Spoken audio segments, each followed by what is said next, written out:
The Great Hall of the Galactic Council was built to make visitors feel small. Its ceiling rose so high that clouds sometimes formed near the top. The walls were made of black stone brought from a dead world, and they were covered with the flags of 100 species. Every flag hung proud and bright, except one. The human flag hung in a corner, faded and forgotten, like an afterthought. Daniel Carter stood at the center of this massive room. He was 63 years old, with gray hair and tired eyes that had seen too much. He had served as humanity's ambassador for 15 years, and before that, he had been a teacher in a small town in Kansas. He still remembered the smell of wheat fields and summer rain. Those memories felt very far away now. Around him, in seats that rose like steps toward the ceiling, sat the representatives of the galactic hegemony. There were the Kethari, tall and thin, with skin like blue glass. There were the Valorians, covered in soft fur, their large eyes watching everything. There were dozens of other species, some familiar, some strange, all of them looking down at the single human standing below. High Arbiter Vorath sat at the highest point of the chamber. He was the leader of the Kethari Dominion and the most powerful voice on the council. His face showed no emotion as he read from a document in his hands. "The council has voted," Vorath said. His voice echoed through the hall. "Resolution 7,714 passes, with a majority of 73%. Human colonies within hegemony space are hereby classified as provisional territories. They may be redistributed according to council needs. Furthermore, the human request for permanent representation is denied for the 7th time." Daniel felt his heart sink, but he did not let it show on his face. He had expected this. He had hoped for something different, but hope was a luxury he could no longer afford. For 60 years, humanity had been part of the hegemony. They had joined with excitement and wonder, eager to take their place among the stars. They had offered everything they had. Human doctors had cured diseases that had killed millions on alien worlds. Human engineers had built stations and ships and systems that the other species still used every day. Human soldiers had fought and died in wars that had nothing to do with Earth, protecting worlds they had never seen. And what had humanity received in return? Nothing. Not even respect. Every time they asked for fair treatment, the council said no. Every time they requested the same rights as other species, the council said, wait. Every time they pointed out that their colonies were growing and their contributions were increasing, the council said it was not enough. Now this. Their homes could be taken away and given to others. Their people could be moved, like furniture, from one room to another. And still, they would have no voice in the decisions that shaped their future. Daniel looked around the chamber. Some of the representatives were not even paying attention. A Valorian in the third row was checking messages on a small device. A group of Kethari were whispering to each other and laughing quietly. To them, this was just another boring vote about a minor species. He thought about all the humans who had worked so hard to earn the respect of these people. He thought about Dr. Megan Shaw, who had spent 10 years developing a vaccine for the Korath plague and had never asked for anything in return. The council had taken her work, put their own names on it, and sold it to dying worlds at prices that made them rich. He thought about Nathan Price, an engineer from Michigan who had kept the air clean in 3 Valorian cities for 20 years. The Valorians had never even learned how to pronounce his name correctly. He thought about all the soldiers, the teachers, the farmers, the builders, all the humans who had given pieces of their lives to this great galactic community. And he understood, finally, that it would never be enough. It would never be enough, because the council did not see humans as partners. They saw humans as tools. Daniel took a deep breath. He looked up at High Arbiter Vorath and nodded slowly. "Very well," he said. His voice was calm and steady. "We understand completely." Vorath seemed surprised by this response. He had expected anger, arguments, maybe even threats. But the human just stood there, quiet and still, like a man who had finally put down a heavy weight. "You accept the resolution?" Vorath asked. "We understand it," Daniel said. That is different from accepting it. But we will not argue. There is nothing more to say. He gathered his documents from the small table in front of him. He straightened his jacket. He looked around the chamber one last time, meeting the eyes of those who bothered to look back. "Goodbye," he said simply. Then he walked out of the great hall. His footsteps echoed in the silence. No one tried to stop him. Within 6 hours, the human embassy on the council homeworld was empty. Every desk was cleaned, every file was packed, every flag was taken down. The staff moved quickly and quietly, like they had practiced this many times before. Because they had. Within 24 hours, human ships began leaving stations across hegemony space. Traders closed their shops. Doctors finished with their last patients and said goodbye. Engineers handed over their tools and walked away. Within 48 hours, there were no humans left in Council territory. Commander Lisa Morgan stood on the bridge of the Resolute, a deep space vessel that had been patrolling the border regions. She read the coded message on her screen 3 times to make sure she understood it. Operation Homecoming. All human personnel to return to Earth immediately. No exceptions. She had known this day might come. Every human in space had known. They had prepared for it, even as they hoped it would never happen. Lisa gave the order to change course. Around her, the crew worked in silence. Some of them had lived in hegemony space their whole lives. Some had friends among the alien species, people they might never see again. But they did not complain. They did not argue. They simply did what needed to be done. As the Resolute turned toward home, Lisa looked out at the stars. Somewhere out there, the council was probably celebrating another successful vote. They had no idea what they had just lost, and by the time they figured it out, it would be far too late. 3 months passed, and the galaxy continued to turn. The council held its meetings. Ships traveled between worlds, trade flowed through the great stations. Everything seemed normal, at least on the surface. Councillor Thexnal was the first to receive the complaints. She was a senior Valorian representative. Old and proud, with silver fur and sharp eyes, her job was to manage trade relations. And lately, managing had become very difficult. The first message came from the Valorian Trade Consortium. Their medical supplies were running low. The human merchant ships that had delivered them for decades were no longer arriving. She sent a reply telling them to find other suppliers. The second message came from a mining colony in the outer systems. Their equipment was breaking down, and the human engineers who used to fix everything were gone. No one knew how to repair the machines. She sent a reply telling them to figure it out. The third message came from a hospital on Valoris Prime. They were running out of a specific medicine that only human pharmaceutical companies produced. Patients were dying. She paused before sending her reply. This was becoming a pattern. In her office high above the council chambers, Thexanal pulled up the trade records. She had never really looked at them closely before. Humans were a minor species, after all. How important could their trade really be? The numbers shocked her. Human ships had carried 37% of all medical supplies in the hegemony. Human factories had produced 60% of the atmospheric processors used in domed colonies. Human engineers had maintained critical systems on over 200 worlds. And now, all of that was gone. She brought her concerns to the next council meeting. High Arbiter Vorath listened, with a bored expression on his thin face. "This is a negotiating tactic," he said. "The humans are trying to pressure us into giving them what they want. They will return when they realize we will not give in to their demands." "But what if they do not return?" Thexanal asked. Vorath made a sound that might have been a laugh. "Where else would they go? They need us more than we need them. They will come back." But weeks passed, and the humans did not come back. On the border between Kethari space and the territory of the Sithari clans, old tensions were rising.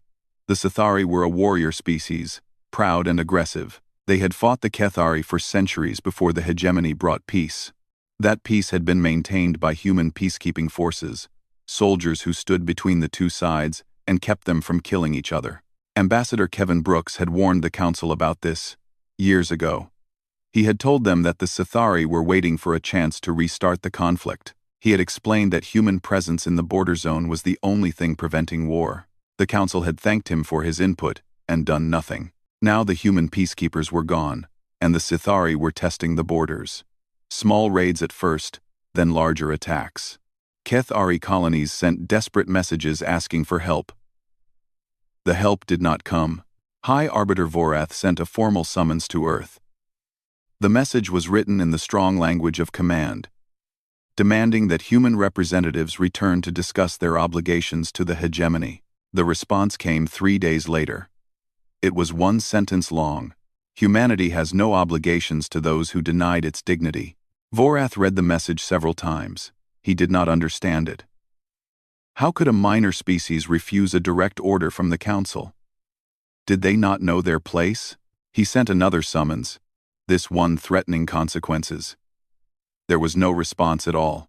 On Valoris Prime, things were getting worse. Nathan Price had spent 20 years maintaining the atmospheric processors in 3 major cities. These machines cleaned the air, controlled the temperature, and kept millions of Valorians alive.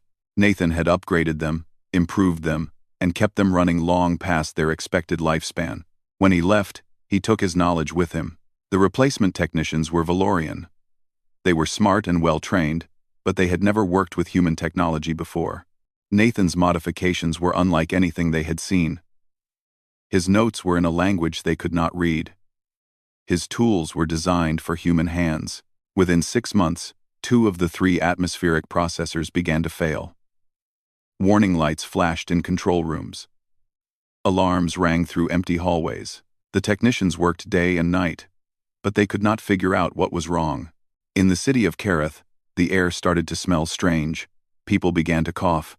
The hospitals filled with patients who could not breathe. The council received daily reports about the crisis. They discussed forming committees. They debated sending experts. They argued about who should pay for repairs. Meanwhile, people kept getting sick. On a small farm in Montana, Captain Ryan Torres watched the news on his old television.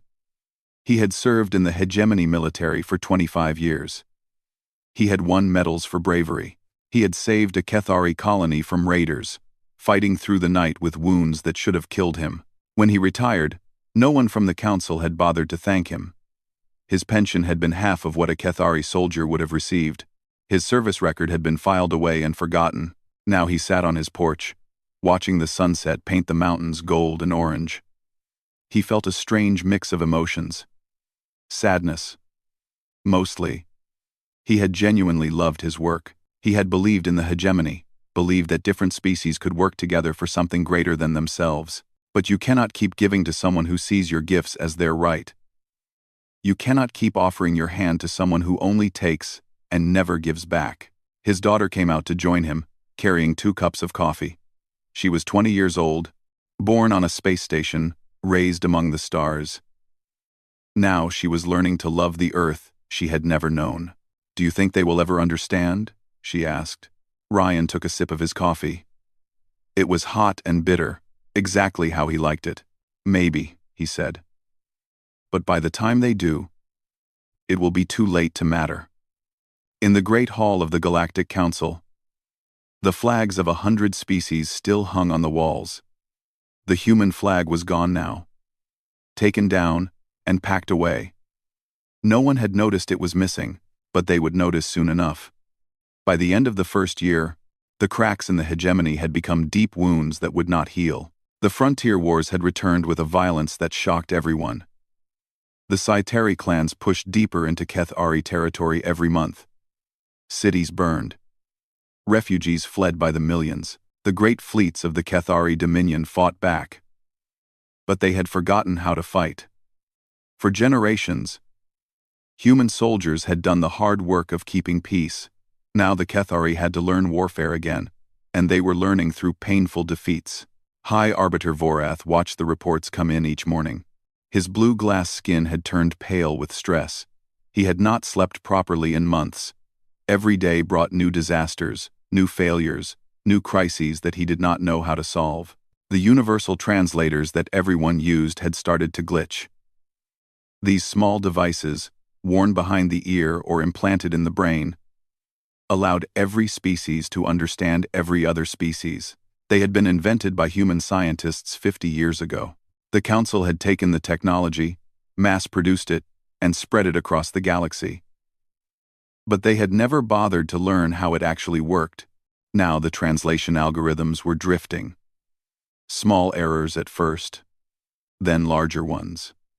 Diplomatic meetings ended in confusion. Trade deals fell apart because of misunderstood terms.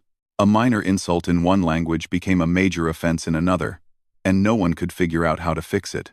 The faster-than-light communication relays were failing too. These massive stations, scattered across the galaxy, allowed instant communication between distant worlds. Human engineers had built them, maintained them, and upgraded them for decades. Without that maintenance, they were slowly breaking down. Messages that used to take seconds now took hours. Sometimes they did not arrive at all. Worlds that had been connected for generations suddenly felt very far apart. But the worst crisis was the return of the Korath plague. Dr. Megan Shaw had developed the vaccine for this terrible disease 15 years ago. The plague killed quickly and spread faster. It had wiped out entire populations before her vaccine stopped it. She had given the formula to the Council freely, asking only that it be shared with everyone who needed it. The Council had patented her work. They had charged enormous prices for the vaccine. They had made fortunes while Megan received nothing, not even a thank you. Now the plague was mutating. The old vaccine was becoming less effective.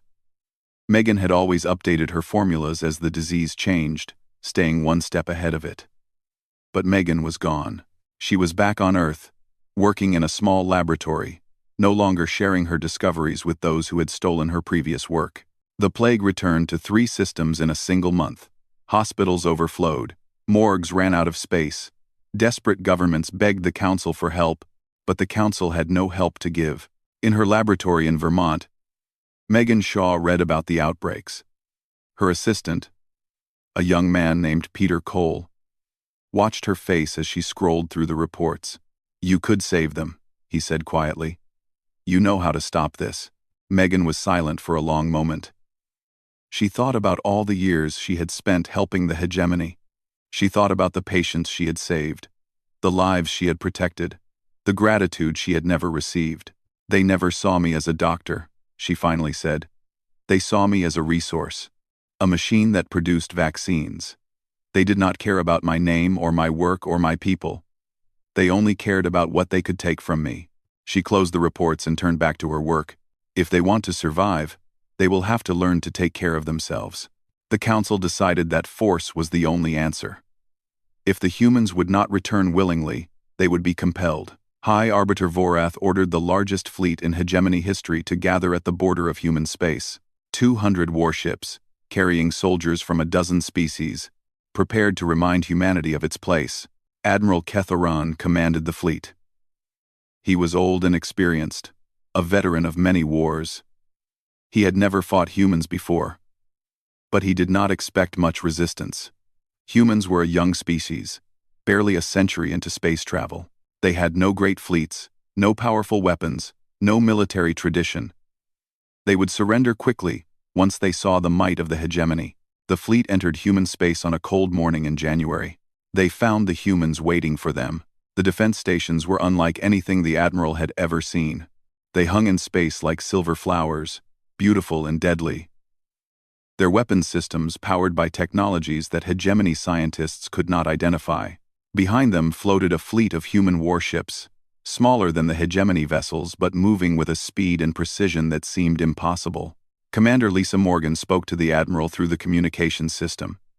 Her voice was calm and polite, almost friendly. "Admiral Kethoran, you are entering sovereign human territory without permission. We ask that you turn your fleet around and return to hegemony space. We do not want conflict, but we will defend our home." The Admiral laughed. He ordered his ships to advance. The humans were bluffing. They had to be. The first wave of hegemony fighters launched toward the defense stations. They were fast and well-armed, piloted by experienced warriors. They lasted 11 seconds. The human weapons fired beams of light that moved faster than the eye could follow. Every fighter was destroyed before it could fire a single shot. The defense stations did not even seem to be trying hard. Admiral Kethoran stared at his tactical display. His mouth hung open in shock. He had just lost 300 fighters in less than a minute. "How is this possible?" he whispered. "Where did they get this technology?" The answer was simple, though he would never understand it. For 60 years, humans had shared their discoveries with the hegemony. But they had not shared everything. They had kept their best work hidden, developed in secret, waiting for the day when they might need to defend themselves from those they had once called friends. That day had come. Lisa Morgan spoke again. "Admiral, we have disabled your forward shields and locked weapons on your command ship. Please withdraw. We do not wish to harm anyone, but we will not allow invasion of our territory." The admiral had no choice. He gave the order to retreat. As the hegemony fleet turned and fled, Lisa watched them go. There was no joy in her heart, only a deep and tired sadness. They had not wanted this. They had wanted partnership, friendship, respect. They had been given nothing but contempt. Now the galaxy would learn what it meant to lose humanity's friendship, and the lesson would be painful indeed. The defeat of the hegemony fleet was broadcast across every world in the galaxy. Billions of beings watched as their greatest military force turned and ran from a species they had been taught to consider inferior. The images played again and again on news channels, in public squares, in the homes of ordinary citizens who had never thought much about humans before. Now they were thinking about them. The Assembly of Worlds was not like the Council. The Council was made of politicians and diplomats, chosen by their governments to represent official positions. The Assembly was made of ordinary citizens, elected directly by the people. It had little real power, but it had something more important. It had a voice that could not be silenced. The Assembly demanded answers.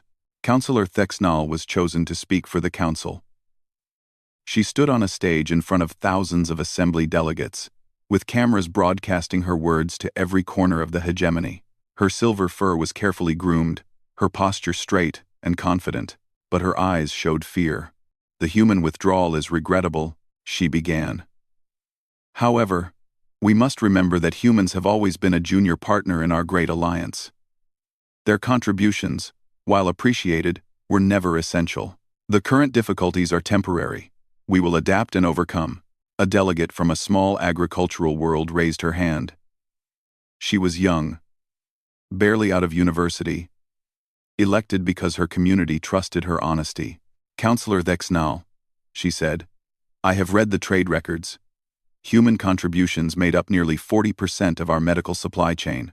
Human engineers maintained critical systems on 200 worlds. Human soldiers kept peace on our most dangerous borders. How can you say their contributions were not essential?" Thexnal did not have a good answer. She talked about statistics and context and historical perspectives. Her words meant nothing. Another delegate stood up. He was from a world that had suffered greatly from the Korath plague. His brother had died just 3 weeks ago. "The vaccine that could have saved my brother was developed by a human doctor named Megan Shaw. The Council took her work, put their own names on it, and never gave her credit. Now she is gone, and the plague is killing my people again. Can you explain why this happened?" Thexnal could not explain. She tried to talk about intellectual property laws and standard procedures, but her voice shook. The cameras caught every moment of her discomfort. The questions kept coming. Delegate after delegate stood up with stories of human kindness that had been forgotten, human work that had been stolen, human dignity that had been denied. One delegate read from the official archives. He read the text of every human petition for equal rights over the past 60 years. There were hundreds of them, each one rejected by the Council. The reasons for rejection were often insulting. Humans were called immature, unready, too emotional, too primitive. "These are the words of the Council," the delegate said. "These are the excuses given for treating an entire species as second-class citizens. Can anyone here defend these decisions?" No one could. On the colony world of Kareth 7, a young Valorian named Syra watched the assembly broadcast with her grandmother. The old woman's name was Vera, and she had lived on this world for 80 years. Her fur was gray now, her movements slow, but her mind was still sharp. Vera had started to cry during the broadcast. Syra had never seen her grandmother cry before. "What is wrong?" Syra asked, putting her arm around the old woman. Vera took a long time to answer. When she spoke, her voice was thick with memory and regret. "When I was a child, I was very sick. The doctors said I would die. My parents had no money for treatment. We were poor farmers. Nobody important." She wiped her eyes with a trembling hand. "A human doctor came to our village. Her name was Sarah Price. She had heard about the sick children and traveled 3 days to reach us. She worked for 2 weeks, treating everyone who needed help. She saved 11 children, including me. She refused all payment. She said that helping people was payment enough." Syra listened in silence. She had never heard this story before. "When she left," Vera continued, "I asked her why she had come so far to help strangers.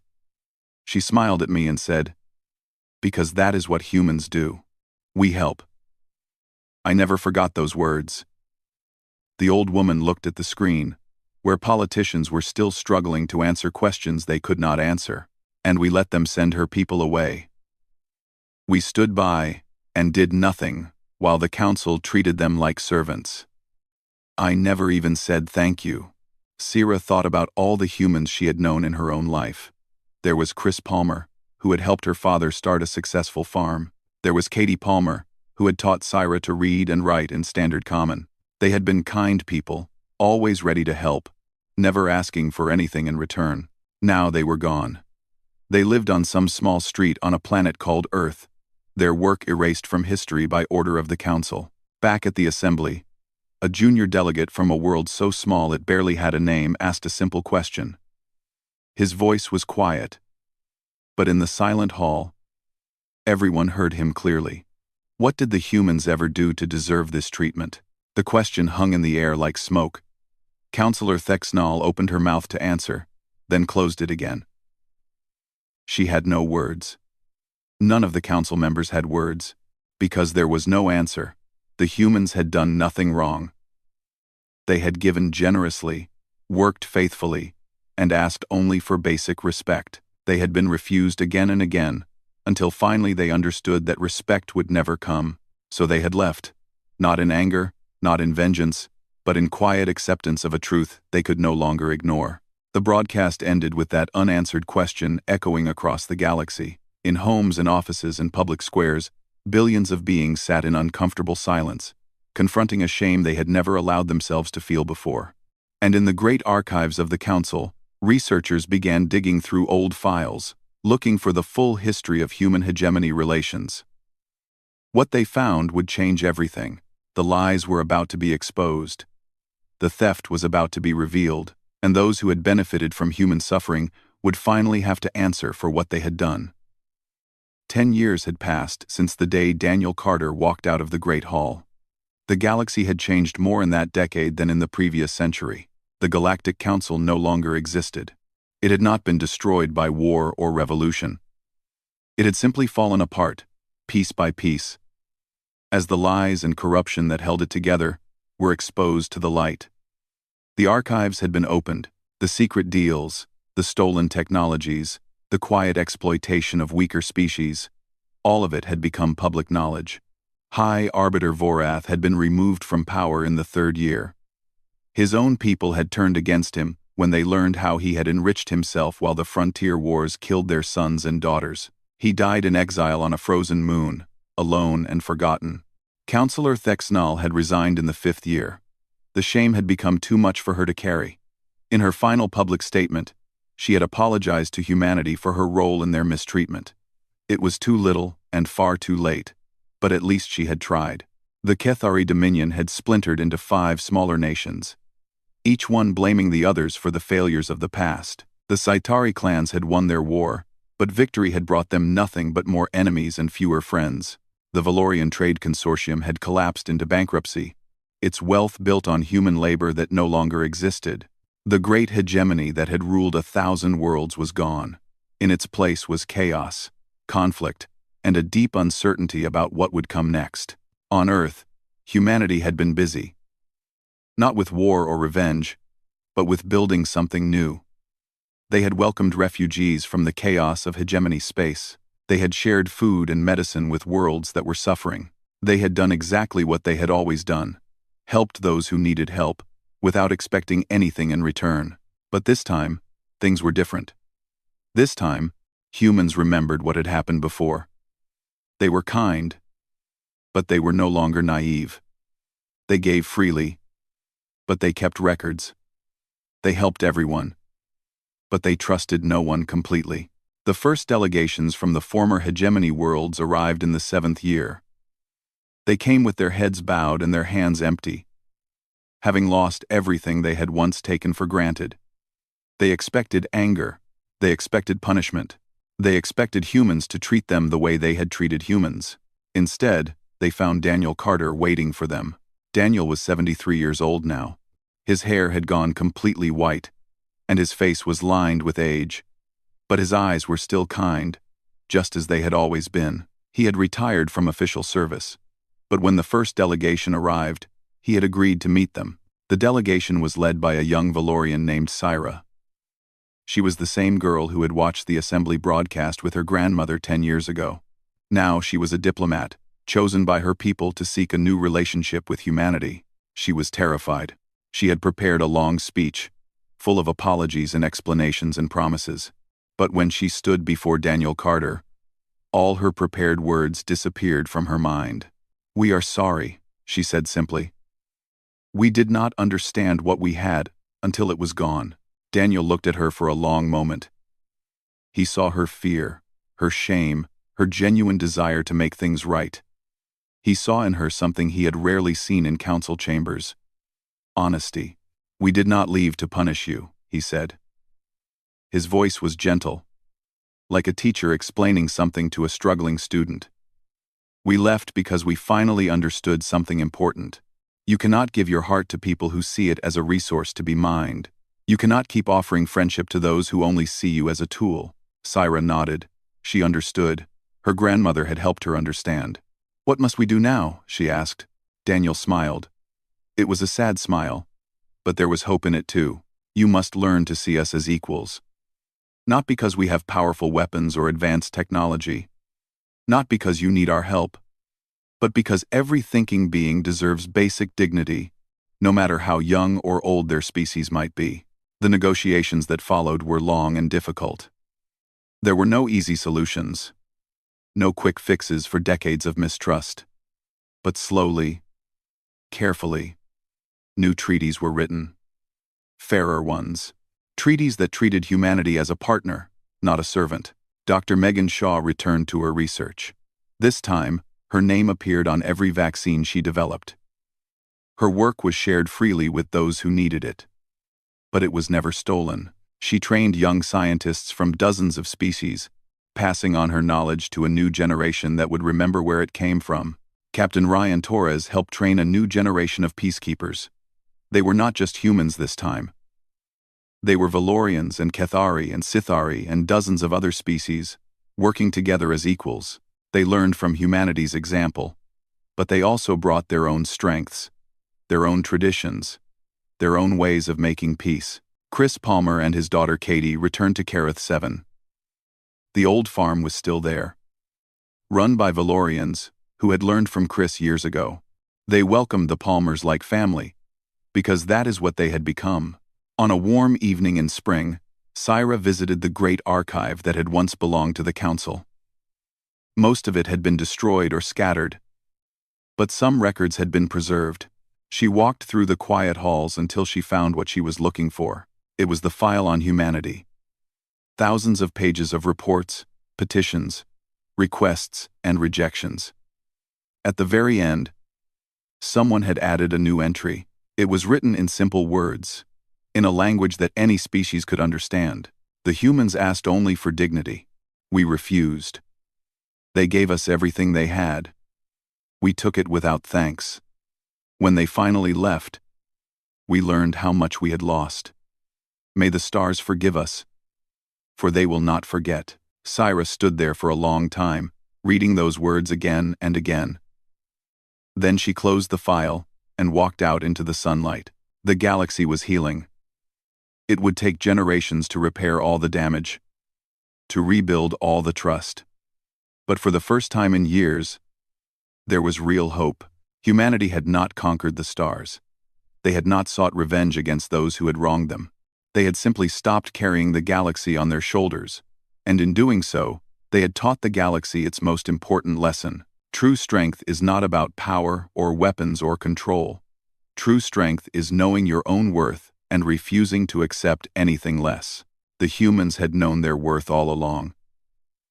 Now, finally, so did everyone else.